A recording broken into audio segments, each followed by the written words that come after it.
Laporan cuaca dibawakan oleh Mitsubishi Electric.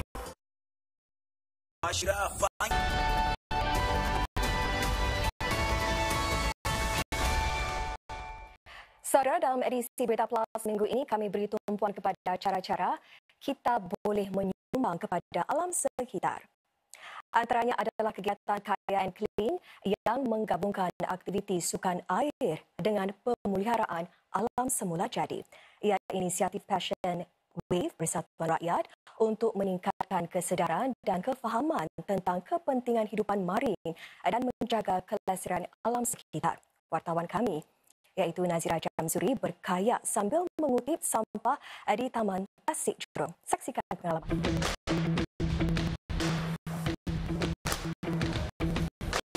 Siap dengan tung, bakul, jaket keselamatan serta kayak, para belia dari rangkaian belia bule ini sudah bersedia untuk menjalankan satu misi, iaitu membersihkan alam sekitar.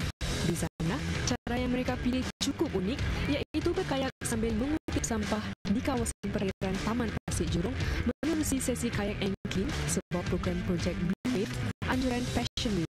Antara peserta yang menyertai kegiatan menarik ini termasuk ini 21 tahun. It was a very interesting experience about how we can kayak and how we can pick up trash at the same time. Then from there we can learn more about the environment also from the trash that we pick. Then it makes me reflect on myself also on like whenever I throw this kind of trash about why this goes back to the environment, how it turns into pollution in the end. Bagi beberapa peserta ini merupakan kali pertama mereka berkayak. Namun, dengan latihan dan bimbingan para pelatih sebelum kegiatan itu dimulakan, mereka bersedia untuk memulakan misi mereka. Bagi para peserta yang tidak pernah berkayak, pengalaman ini amat menakjubkan kerana ia sebenarnya tidak sukar untuk belajar silok-belok berkayak.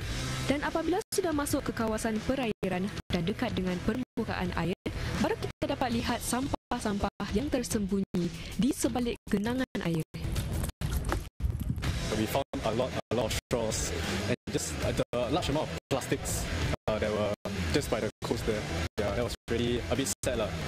And it's like a wake-up call. Bagi para belia ini, apa yang kelihatan seperti hari biasa sahaja terus berubah menjadi satu pengalaman yang tidak dapat dilupakan. There was a hook that was tied to the terrapin's mouth and we were unable to remove it. But this hook was actually winded around several water plants and we were unable to bring out the terrapin as well. So what we did was we just caught the terrapin along with the plant itself and we handed it over to the Passion Wave team to find another more relevant stakeholder to help. Pengalaman ini sesuatu yang sukar dilupakan bagi Nafil kerana boleh berjaya menyelamatkan kura-kura air ini. Namun, ini juga melahirkan satu kebimbangan tentang pembuangan sampah di laut yang terus menjadi satu isu di Singapura. Misalnya, plastik dilaporkan membentuk sisa marin yang paling lazim dijumpai di Singapura, iaitu 57% pada 2019. At the end of the day, all the trash that's in the water will end up in the reservoirs. That's where it will affect the main supply of water that we are using.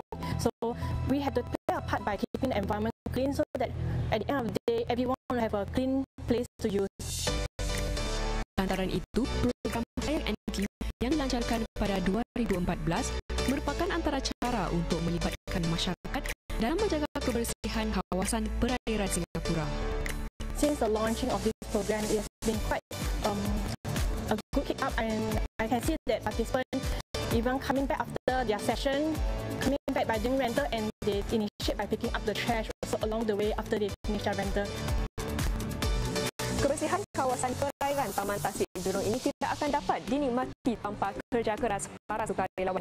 Misalnya pada 2020, hampir setiap bulan kira-kira 100 kg sampah dikutip oleh para peserta menerusi program Kayak and Clean ini. Dan saudara, berat sampah ini bersamaan dengan berat seekor anak gajah.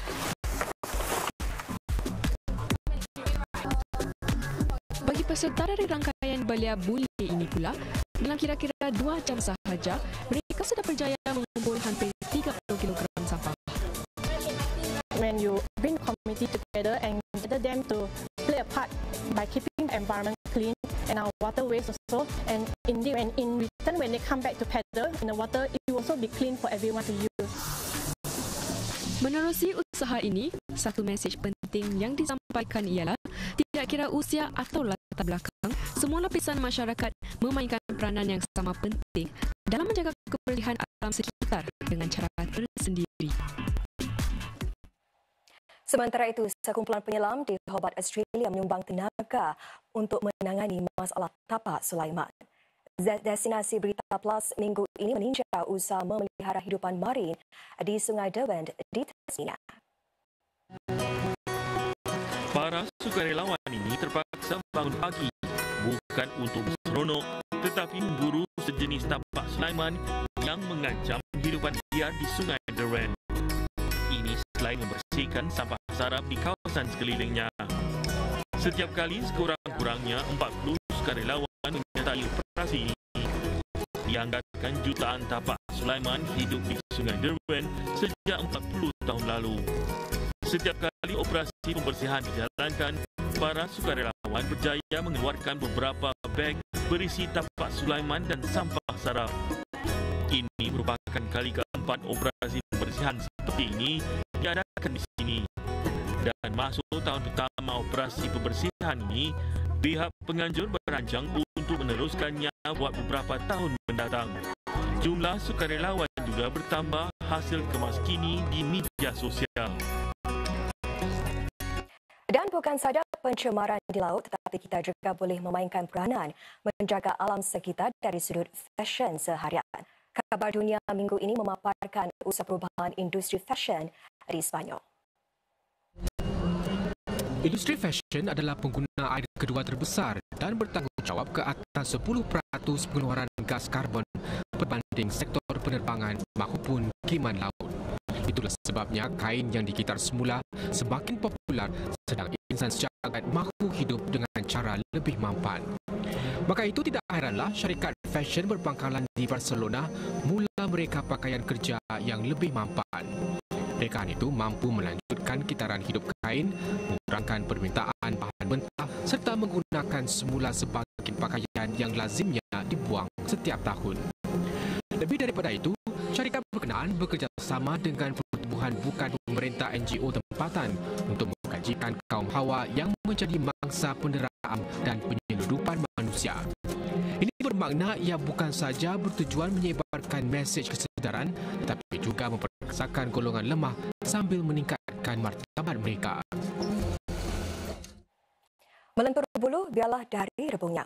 Tabiat baik memang perlu dipupuk sejak dari kecil lagi. Namun saudara bukan memandu bawah umur. Tular di media sosial minggu ini, kanak-kanak lelaki duduk di pangkuan bapanya untuk memandu kereta di sekitar kawasan Katong. Rata-rata warganet mengecam tindakan ibu bapa itu yang dianggap tidak bertanggungjawab sehingga mengancam keselamatan mereka sekeluarga.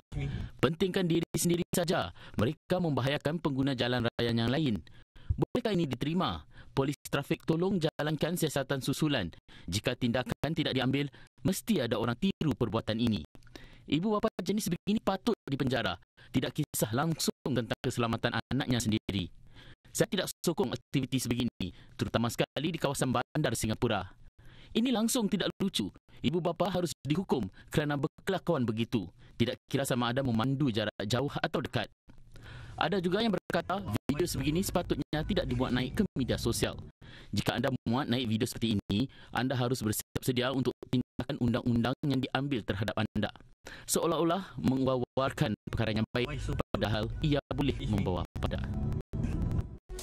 Dengan segmen Berita Plus itu tadi saudara, sekian berita untuk malam ini. Untuk lebih banyak lagi perkembangan berita, kunjungi laman kami berita.mediacorp.sg. Sehingga berjumpa lagi, salam hormat.